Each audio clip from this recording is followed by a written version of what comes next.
बिस्मिल्लाहिर्रहमानिर्रहीम। अज़ीज़ तलबा,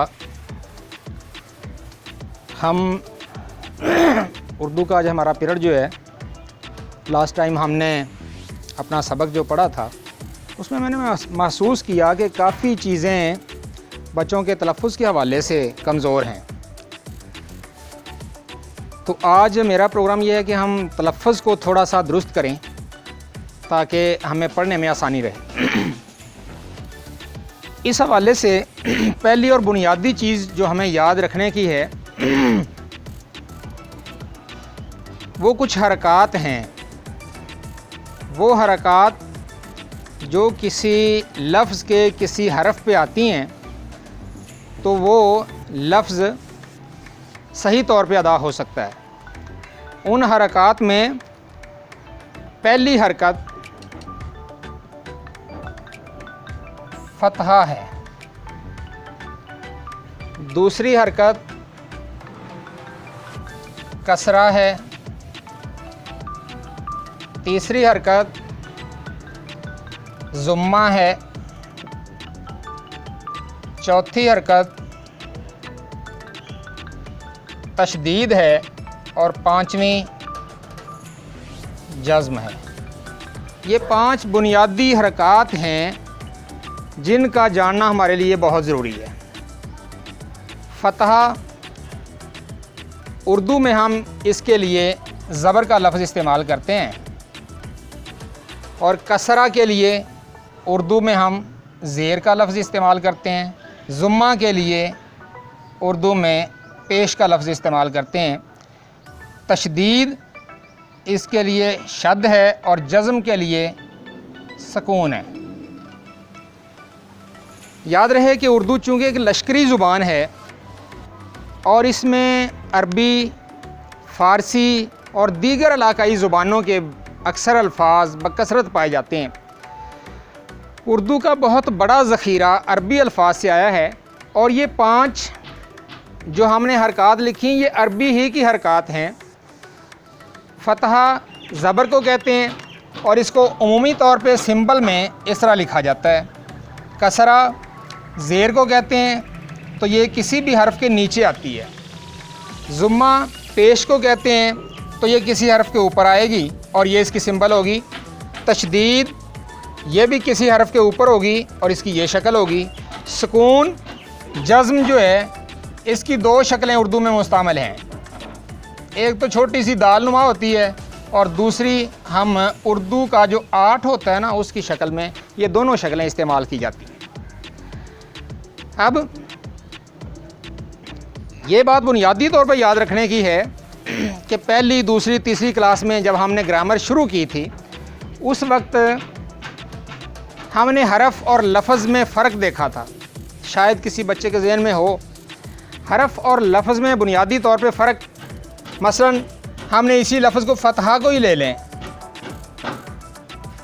कितने हुरूफ होंगे इसके? फे, ते, हे और हे, ये 4 हुरूफ आए हैं इसके। आप किसी का नाम भी ले सकते हैं, मसलन अम्मार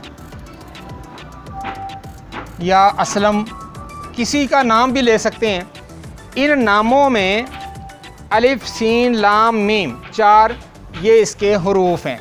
यानी उर्दू के हुरूफ तहज्जी जो हैं अलिफ, बे, पे, ते, टे से, ये सारे हुरूफ हैं और हुरूफ मिलके अल्फाज बनाते हैं। हरकत हमेशा किसी हरफ पे होती है और वो हरफ किसी लफ्ज़ का हिस्सा होता है।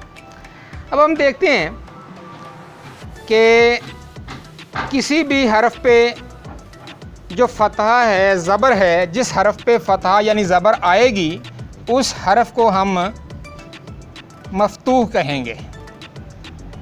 ये अक्सर उर्दू पढ़ते हुए, सबक पढ़ते हुए हमारे ये अल्फाज आएंगे ना, तो फिर उस वक़्त किसी भी लफ्ज़ का तलफ़्फ़ुज़ अगर ठीक करना हुआ तो मेरे मुंह से गैर इरादी तौर पे ये अल्फाज निकलते हैं। फिर बच्चा परेशान होता है कि जी पता नहीं ये मफ्तूह क्या हो गया है, ये मकसूर क्या हो गया है, ये मज़मूम क्या हो गया है। उस वक्त ये फिर परेशानी होती है। इनको खूब अच्छी तरह याद कर लें। नेक्स्ट टाइम जब हम पढ़ेंगे ना इसको, किताब को पढ़ेंगे, तो उसमें फिर आपको कोई परेशानी नहीं रहेगी इस हवाले से कि ये सर ने मफ्तू बोल दिया तो क्या बोल दिया, मकसूर बोल दिया तो क्या बोल दिया। अब जिस हरफ के ऊपर ज़बर यानी फ़तहा की अलामत आएगी वो हरफ मफ्तूह कहलाएगा। जिस हरफ के नीचे कसरा की अलामत आएगी वो हरफ मकसूर कहलाएगा। जिस हरफ के ऊपर ज़ुम्मा की अलामत आएगी वो मज़मूम कहलाएगा। इसी के साथ मिलता जुलता एक लफ्ज़ मज़मूम भी होता है, इसको आपने ज़रा वाज़े रखना है। ये गलत गैर पसंदीदा हरकत मज़मूम, ये मज़मूम है, ज़ुम्मे के उससे निकला है। इसके बाद तशदीद है जी, जिस हरफ पे तशदीद होगी वो मुशद्दद कहलाएगा। जिस हरफ पे जज़्म होगी वो हरफ साकन कहलाएगा।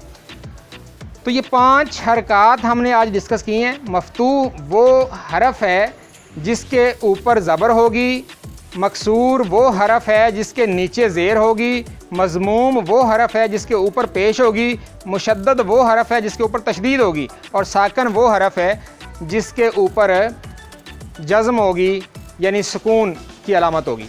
अच्छा, इसमें अब ना थोड़ा सा तशदीद के हवाले से और एक चीज़ है। जैसे मैंने यहाँ पे लफ्ज़ पहले लिखा था अम्मार, ये आप पहली क्लास में भी पढ़ते आए हैं। जैसे हम पढ़ते थे पहली क्लास में अलिफ बे अब बे अलिफ बा अब्बा।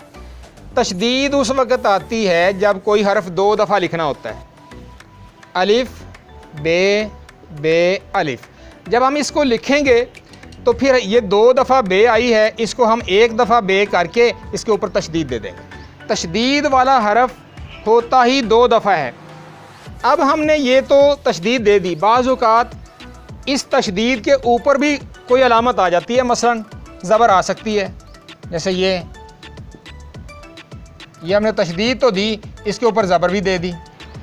अब ऐसा हरफ जिसके ऊपर तशदीद भी हो और कोई और अलामत हो, मसलन फ़तहा हो, तो फिर उस हरफ को हम कहेंगे फ़तहा है तो हम कहेंगे मुशद्दद मफ्तूह। ये बात याद रखने वाली है।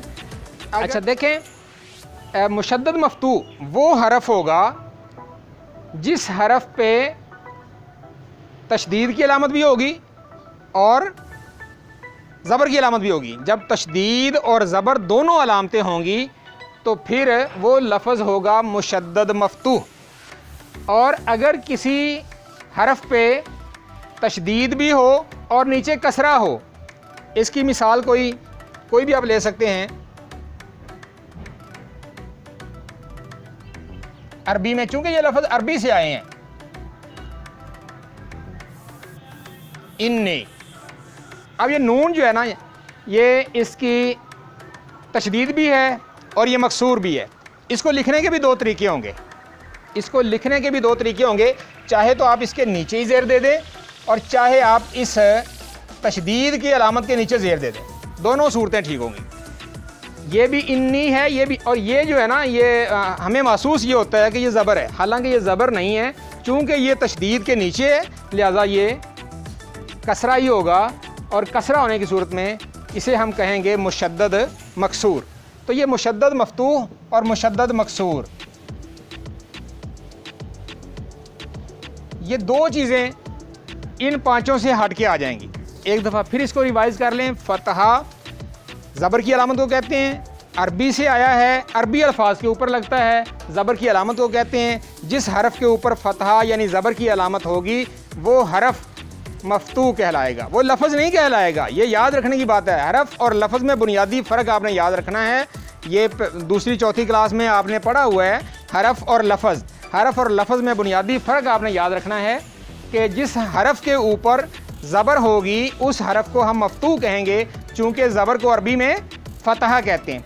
इसी तरह ज़ेर को अरबी में कसरा कहते हैं, चूँकि ज़ेर को अरबी में कसरा कहते हैं इसलिए ज़ेर जो है ये मकसूर इस ज़ेर वाला लफ्ज़ जो है ये मकसूर कहलाएगा। इसी तरह पेश को हम ज़ुम्मा कहते हैं, तो जिस हरफ के ऊपर पेश होगी उसको हम मज़मूम कहेंगे। इसी तरह फिर तशदीद, जिस हरफ के ऊपर शद होगी, तशदीद होगी, उस हरफ को आप मुशद्दद बोलेंगे, और जिस हरफ के ऊपर जज़म की अलामत होगी, सुकून की अलामत होगी, वो लफ्ज़ साकन, वो हरफ साकन कहलाएगा। तो ये 5 पॉइंट्स जो हैं ये किसी भी तलफ़्फ़ुज़ के हवाले से बहुत ज़रूरी हैं। 5 पॉइंट्स इसके मज़ीद रहते हैं, वो इंशाल्लाह अगले लेक्चर में होंगे और उसके बाद इंशाल्लाह हम अपनी किताब का जो है ना वो सबक वो रिवाइज़ करेंगे।